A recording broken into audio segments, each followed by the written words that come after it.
Hi friends, నేను first ఒక video upload చేశాను కదండి. నెక్స్ట్ వీడియో అనమాట ఇది. ఫస్ట్ వీడియోలో నేను మీకు అంబ్రెల్లా కటింగ్ రౌండ్ టాప్ చూపించాను. ఇది వచ్చేసి నార్మల్ టాప్ అనమాట, కట్స్ ఉండే టాప్, మన డ్రెస్ మెటీరియల్స్ వచ్చే టాప్ అనమాట.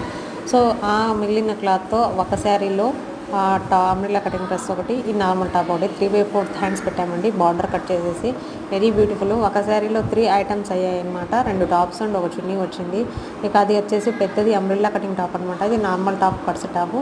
సో ఇది వచ్చేసి చున్నీ అండి. శారీలో తీసిన పళ్ళు క్లాత్ మొత్తం 1 మీటర్ క్లాత్ తీసేసి మధ్యలో కట్ చేసి సో కుట్టేసి చున్నీ వేసామండి. 2 మీటర్స్లో చున్నీ తయారైంది. ఇది వచ్చేసి బయట మనం క్రేప్ క్లాత్ 2 మీటర్స్ తీసుకొచ్చి నేను షల్వార్ కుట్టానండి. నార్మల్ లూజ్ ప్యాంట్ అనమాట, చాలా బాగుంది. ఈ టోటల్ కలిపి ఒక సెట్ అయిపోయిందండి. అంటే rose pant, rose chunni and black pant, rose top, rose chunni, black pant దీన్ని మ్యాచ్ అయిందండి. Normal loose pant, very beautiful. మీరు కూడా నచ్చితే ఇలానే స్టిచ్చింగ్ చేయించుకోండి. మా ఛానల్ తప్పకుండా సబ్స్క్రైబ్ చేసుకొని పక్కన బెల్ సింబల్ ఇచ్చిండి. Please like, share, comment.